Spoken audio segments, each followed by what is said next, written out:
Moving on, Rajasthan Education Minister Govind Singh Dodasara has made a controversial remark on women teachers. According to him, more women teachers and principals mean more fights in schools. He also mocked women teachers by saying that other staff members have to take a Saradon or a headache pill when women teachers fight. एक बात जरूर मैं कहना चाहूंगा, क्योंकि मैं विभाग का मुखिया होने के नाते, कि आपने आपस में झगड़े भी बहुत, जहां महिला का स्टाफ जिस स्कूल में हो गया ना, फिर वहां नहीं आ गए।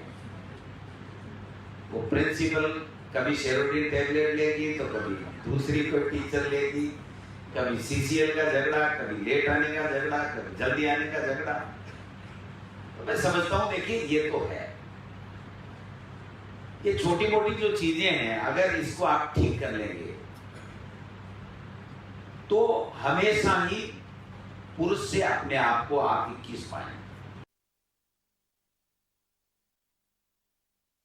Sometimes politicians just leave you speechless. I think this would be one of those times. But let me go across to Bhavar Pushpendra. Bhavar, ये जो वो बात कह रहे हैं राजस्थान के एजुकेशन मिनिस्टर, ये एक ऐसे इवेंट पे है जहाँ पीछे बोर्ड में लिखा है सशक्त बालिका सशक्त राजस्थान, और ऐसे इवेंट पे जो गर्ल्स एजुकेशन के लिए उनको ये सही लगा कि वो विमेन टीचर्स को लेक्चर दें कि कैसे बिहेव करना चाहिए। जी बिल्कुल, कार्यक्रम महिलाओं का था और महिलाओं के कार्यक्रम में जिस तरह से शिक्षा मंत्री का जो उद्बोधन था, उसमें उनका मोरल बढ़ाने की बात होनी चाहिए थी, महिला सशक्तिकरण की बात होनी चाहिए थी, उनको एनकरेज करने की बात होनी चाहिए थी, लेकिन डिस्करेज करने की कोशिश की जा रही है, उनको हतोत्साहित करने की कोशिश की जा रही है। ये कह के कि महिलाएं जिस डिपार्टमेंट में होती है वहां झगड़ा होता है, क्या आपके यहाँ विधानसभा में झगड़ा नहीं होता, जहां पर आप सब लोग पुरुषों की संख्या ज्यादा है? सोचना चाहिए उन शिक्षा मंत्री को, खासतौर पर जब वो एक प्रदेश अध्यक्ष हैं कांग्रेस के, सत्तासीन पार्टी के प्रदेश अध्यक्ष हैं, बावजूद इसके वो अगर इस तरह के बयान देते हैं तो बड़ा ही शर्मनाक है। और उनके बयानों पर बीजेपी ने पलटवार करना शुरू किया है। जो सुमन शर्मा पूर्व अध्यक्ष रही हैं महिला आयोग की, उन्होंने तो यहां तक कहा है कि शिक्षा मंत्री नहीं मूर्ख मंत्री हैं। हालांकि उनकी भी शब्दावली ठीक नहीं है, लेकिन गुस्सा आना स्वाभाविक है, क्योंकि महिलाओं के लिए अगर कोई शिक्षा मंत्री इस तरह की बात करता है तो फिर गुस्सा आना महिलाओं का स्वाभाविक होता है। वहीं जो महामंत्री हैं, बीजेपी के राष्ट्रीय महामंत्री अलका गुर्जर, उन्होंने भी ये कोट करते हुए कहा है कि शिक्षा मंत्री का ये जो बयान है वो वाकई में शर्मनाक है, और न सिर्फ शर्मनाक है बल्कि इस पर मंथन करना चाहिए डोटासरा को, कि जिस तरह से इंदिरा गांधी जो उनकी प्रधानमंत्री रही है पार्टी की, क्या उनके लिए भी वो यही सोचते हैं? प्रतिभा पाटिल राष्ट्रपति रह चुकी हैं जो कांग्रेस पार्टी में ही रहा करती थी। इसके अलावा तमाम महिलाओं के नाम उन्होंने गिनवाए। उन्होंने कहा कि भाजपा में भी महिलाओं का अच्छा प्रतिनिधित्व रहा। उन्होंने सुषमा स्वराज का नाम गिनवाया, उन्होंने जो हमारी रक्षा मंत्री रही और जो वित्त मंत्री हैं उनका नाम गिनवाया, उन्होंने स्मृति ईरानी का नाम गिनवाया। उन्होंने कहा कि उनको एक बार बगले झांक लेना चाहिए, जरा सा सोचना चाहिए कि महिलाएं कहां से कहां पहुंच रही हैं। आकाश में अंतरिक्ष छू रही हैं महिलाएं, लेकिन बावजूद इसके डोटासरा अगर इस तरह की बातें करते हैं तो शर्मनाक है।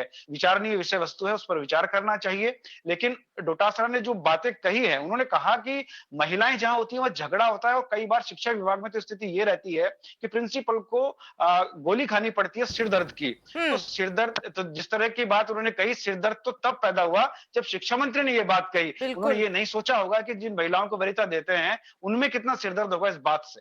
जी नहीं, आपने ये बिल्कुल सही कहा, और शायद वो ये भूल गए दैट इस देश में एजुकेशन का में बहुत बड़ा कंट्रीब्यूशन महिलाओं का है, चाहे वो घर में अपने बच्चों को शिक्षा दे, चाहे वो स्कूलों में जहां वो टीचर्स और प्रिंसिपल से और हमारे देश के फ्यूचर को पढ़ा रही है।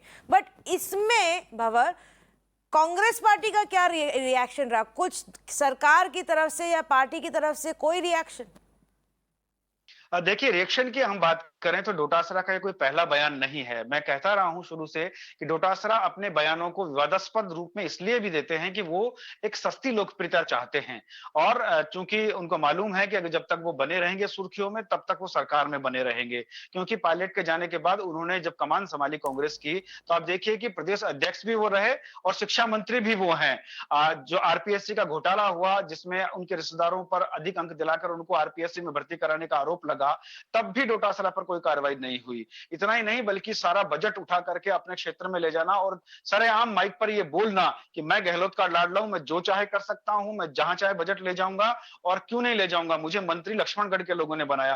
तो ऐसे में आप समझ सकते हैं कि जिस व्यक्ति के दिमाग में ये हो कि वो एक क्षेत्र विशेष के व्यक्ति हैं और पूरे प्रदेश में लक्ष्मण रेखा खींची हुई है, उनको प्रदेश दिखाई देता है सिर्फ लक्ष्मणगढ़ में। तो ऐसे व्यक्ति की सोच का आप अंदाजा लगा सकते हैं और महिलाओं के लिए जो उन्होंने कहा वो तो वाकई में इतना शर्मनाक था कि सब जगह उनकी एक तरीके से विरोध उसका उठ रहा है, विरोधी स्वर उठ रहे हैं, महिलाएं जो हैं उसका विरोध कर रही हैं। Well, at least I hope that even if Mr. Gehlot doesn't want to take a note of it, at least Priyanka Gandhi does. वो जो इतना बाकी पार्टीज को अटैक करती हैं इन इश्यूज पे, कम से कम अपने खुद के स्टेट के मिनिस्टर में ने क्या बोला उस पे थोड़ा ध्यान दे. Thank you so much, Bhavar, for bringing us that story.